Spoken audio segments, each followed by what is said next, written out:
മച്ചകത്തമ്മയെ കാൽ തൊട്ടു വന്ദിച്ചു മകനെ തുടങ്ങു നിൻ യാത്ര.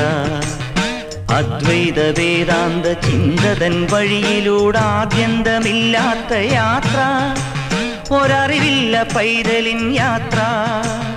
മച്ചകത്തമ്മയെ കാൽ തൊട്ടു വന്ദിച്ചു മകനെ തുടങ്ങു നിൻ യാത്ര.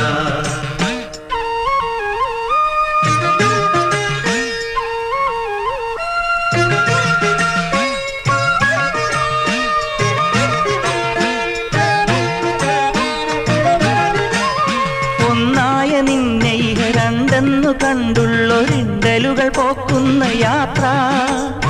ഒന്നായ